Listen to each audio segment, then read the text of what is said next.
Good day and greetings from the Great White North. My name is Prickly Poo and welcome to day 215 of a year of change. Today we're going to revisit something that we talked about a long time ago. Way back on day 51 when we're still sort of finding our feet in this program.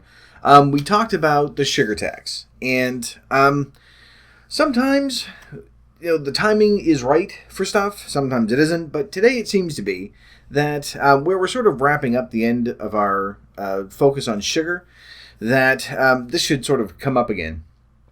And back then we just sort of talked about the proposal that was out there for a sugar tax, mainly on things like sugary drinks and candy and junk food, stuff like that.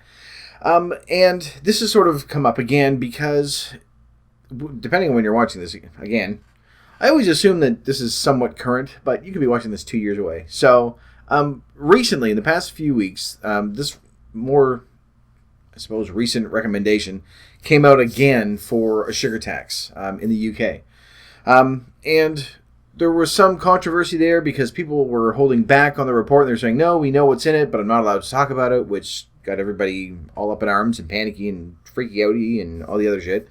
And now that it's sort of come out, the recommendation was in there again to just put a big sugar tax on junk food, and mainly their fizzy drinks and pop and stuff like that.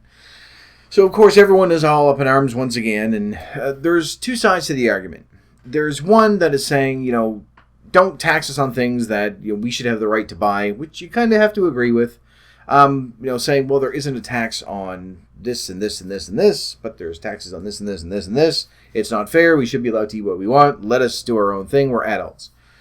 And I can understand that. However, there's also the other side of the argument, which is, yes, you're allowed to do whatever you want. But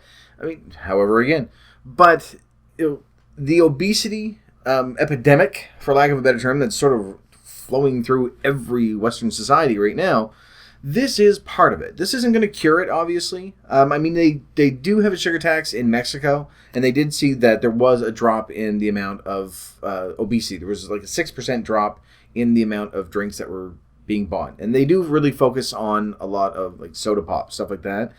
Mainly because when people go to get junk food, like a chocolate bar or a handful of Smarties or Skittles or whatever it is, they kind of know that they're eating just sugar. There's really nothing hidden in that. They seem to be focusing on this because people aren't really, it's not clicking with them how much sugar is in a can of pop. And we talked about this before. There's somewhere between 9 and 10 teaspoons of sugar in there per can.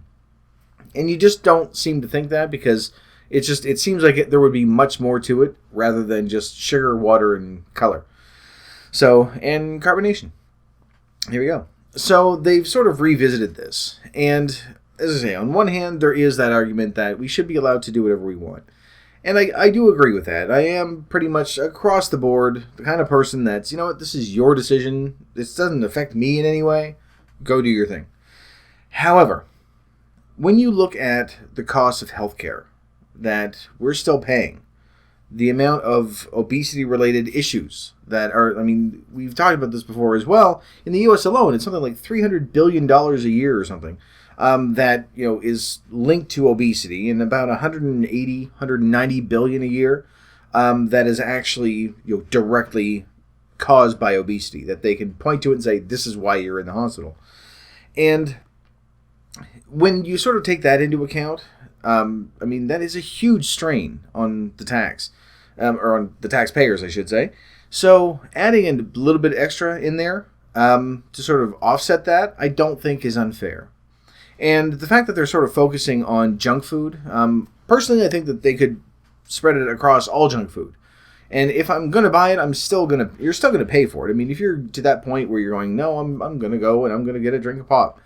Whether it's $1.50 or if it's $1.70, that's not going to make or break you. There's that huge, it's a 20% tax. I think it's 20% is what they're looking for, like a fairly hefty tax.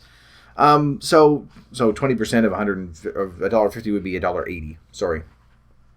So when you're like that 30 cents, it's not going to break you. It might, when you start looking at just if everything that was junk food was more expensive, then yes, it's going to start steering people towards a healthier diet.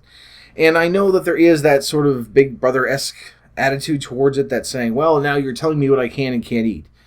They aren't. They're simply saying, because of what we're eating, we're costing so much money to the taxpayer. We are a drain on the healthcare system. We're a drain on pretty much across the board on pretty much everything. But I don't think that it's too much to ask that we pay our fair share. And the fact that it's the same sort of thing if you looked at it and said, good enough, whatever you go to the hospital for, there are going to be certain things. I'm going to grab this out of the air because it's going to cause people to be all pissy, but it's an example. Let it go. If you were to go in and say, okay, I got hit by a car, so my leg is broken, good enough, this is what you pay for your share of the healthcare, you're fine. If someone else goes in and says, well, I broke my leg, but it's because I was trying to stand on my head on the highway on top of my car, and I fell off it. Well, then, you know what? You should be paying more. I don't want to pay for that because you're stupid. Same thing, it's like saying, well, if you have, cancer caused by smoking, well, then, you would pay more that way. Or liver disease because of drinking, then you should pay more that way. There is that sort of thing where they look at it and say, well, now you're just taxing a vice, and now it's the moral police that are going in there and saying, well, you have to pay more because you're bad. It's not. It's the fact that you're looking at the situation, even just from a financial standpoint, not from a moral standpoint or even a healthcare standpoint, just looking at the money itself and saying the biggest drain on our healthcare system, is this group of people. So what are they doing that is causing that? Well, this is part of the cause. Well, then can we tax that so that we can bring in more revenue to help offset that additional cost? It doesn't matter what the cause is. Just offsetting it by that, I think, is a good idea. Now, earlier on this week, Jamie Oliver had gone and spoken with, I think it was a panel in the Commons, that was saying, you need to put this out there. This is something that it's not going to make or break people. It's something that we really need to do because, honestly, the majority of people that are doing this, the vast majority of adults, aren't immediately going for, a sugary drink right away. A lot of this is targeted at kids. So it's another one of those steps to sort of say this is going to help, sort of curb that childhood obesity issue that is just running rampant right now. And although, again, there are going to be people that are going to be, screaming and shouting with pitchforks and torches and everything else, saying, don't tell me what I can and can't eat. This isn't a matter of saying that you're not allowed to have this. For the same reason why, cigarettes are still legal, alcohol is still legal. You're allowed to have it. But yes, we're going to tax it because it's an opportunity to bring in more revenue and to help offset the cost that it's going to be generating. The same thing with the cigarettes. The amount of, the drain on the healthcare system for smoking is offset somewhat by the high taxes that are on there. It's one of those common sense things, but when people start getting, when the government starts getting involved in what we're allowed to do to ourselves, that's when we sort of start getting pissy. But it is one of those things that I think is worth looking at. And it's something that I think that everything should have. Any sort of junk food, anything that would be classified as junk food, properly. Not the thing where they said, well, French fries are a vegetable. Ugh. Something like that. It's technically you're looking at it going, well, it's a potato, but you don't classify that as a vegetable. Or pizza is classified as a vegetable now in some schools because of the tomato sauce, which is ridiculous. Things that everyone just generally knows, that is junk food. Throw a 20% tax on there. Throw a 50% tax on there. People aren't spending hundreds and hundreds of dollars on, chocolate bars.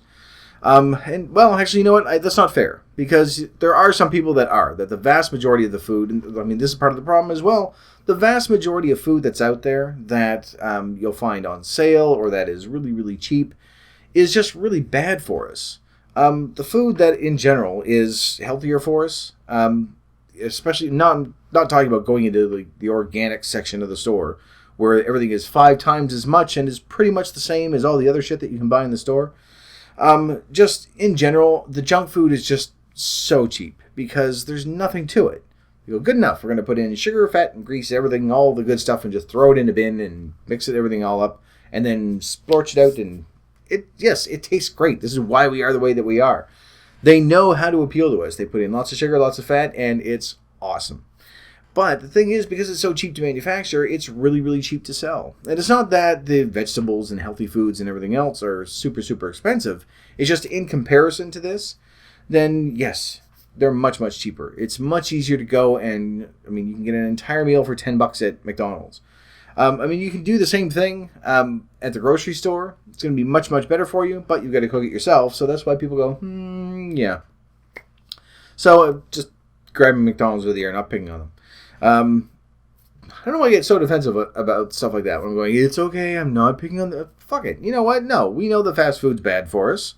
It's not blaming them for it. It's just the fact that we know it's bad for us. That's why it's good, once again.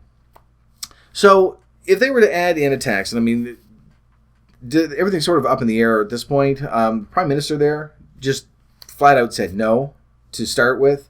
Hasn't really gone through the report, so everyone's sort of angry at that as well.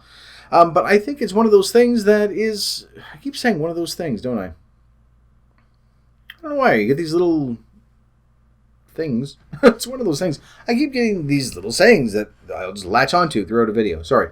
Anyway, it's one of those things.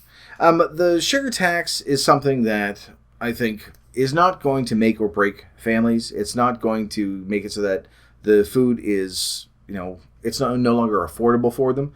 I do think it's going to offset some of the money that's being the money that's being spent on healthcare because of how we're eating.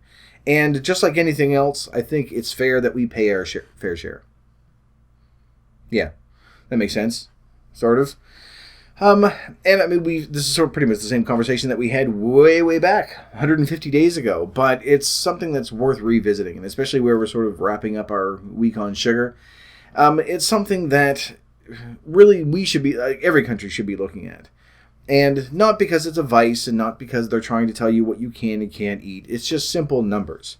We are causing a problem by eating a specific thing or doing a specific thing. So this way we'll sort of wrap in sugar and salt. We'll even throw in salt there, just for those of you out there, myself included, that prefer salt over sugar. No matter what we're doing, I mean, there's a huge tax on gas as well. I mean, there's a carbon tax. There's anything that is considered somewhat damaging. To offset the cost of that, I don't think it's too much to ask for us to be paying a little bit extra. And the fact that it's on something that we don't really need as well, this isn't a necessity. This isn't like, toilet paper or shoes or anything like that. They aren't hiking the taxes on something like that. This is something that we simply don't need. Every single person, every last person in the world could say, good enough, we are cutting out candy bars from our diet for the rest of our lives, and you would be fine. You wouldn't be missing anything. So that's a terrifying prospect, actually, but just the fact that it's something it's not a necessity of life. It's something that, in a way, could sort of be considered it's a luxury item. Even though it's the cheapest thing to buy out there, and for a lot of people, it's what can be afforded. So, but if they were to add that in there, not just on soda pop or chocolate bars, but on chips and anything that would be deemed as just sort of junk food. And we all know what that is. I mean, there are people that can say, well, no. Technically, there's, these are healthier than these. No, they're not. If it's chips, if it's candy, if it's chocolate, if it's, whatever it is, put the tax on that. Because we know that by eating that, we're causing a lot of strain on the healthcare system. We're causing, issues not only to ourselves, but for other people as well. Because it's not something that just affects us.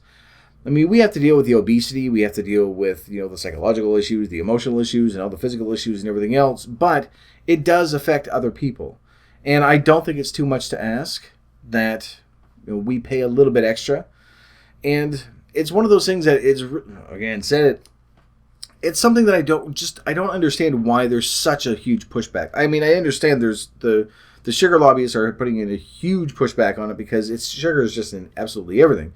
Which, of course, they're going to do, because that makes sense. But it's the fact that there's so many other governments out there that are just sort of pushing back on it and saying, no, we don't want to have a sugar tax. And I think part of it is because people are going to start screaming and yelling and saying, don't tell me what to eat. And I really hope that they just sort of come back and go, well, then, you know what? It's either you pay the tax on, the junk food, or if you say that, it's not the junk food that's doing it, you need to pay extra because you're causing your own health problems. you've got to do it in one way or the other. And this way, it's taxed according to someone's lifestyle. It's not taxed according to someone else's judgment of them. It's not taxed according to any moral code or anything like that. It's taxed simply, if you buy this product, then you're going to pay more than your fair share. Or you're paying your fair share, but you're going to pay more than normal. Because by purchasing this by purchasing this product, you're contributing to a drain on our finances. And I think that's fair. So I don't think a 20% tax is too much to ask. They can even bump it up higher. I think 20% is actually, quite fair, considering the amount of money that we're pouring into. Well, I mean, in the U.S. alone, it's somewhere around $300 billion a year that is related to obesity. Direct causes of obesity are more like 180, 190, somewhere in there. So throwing in that extra 30 cents on a bottle of pop, yeah, I think that's fair. I don't think it's going to kill anybody. So I'm going to put a link in the description below to the main story, just showing the sort of research. And so I'm also going to put a link in there of Jamie Oliver talking, just sort of addressing the comments, saying, this isn't something that's so far-fetched that it needs to be ignored. Like I say, it has been implemented in a couple of other places, and they have seen a difference. It's not a huge difference, but 6% is 6%. So any little bit. But whether or not you agree with it, at least you can see the logic in it, saying if you're taxing something that is harmful in any way, and that we know is contributing to a problem, and it's a small tax in relation to, it's not like a car where you're going to be paying an extra $1,000.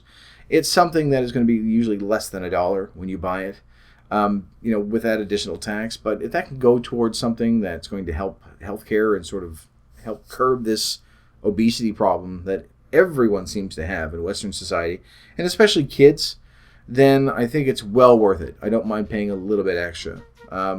I've been enough of a drain on the healthcare system. It's about time we started sort of paying something back. But let me know what you think below in the comments, whether you agree, whether you disagree, arguments back and forth, or debates, discussions, there we go. Other than just going, yeah, you're stupid. No, you're stupid. Well, that's not an argument. That's just you being a child. Anyway, before we get off on a tangent there, I'm going to leave this video here. So thank you very much for watching. If you liked it, please poke the like button for me. In the meantime, keep yourself warm and fuzzy, and I will see you in the next video. Bye-bye.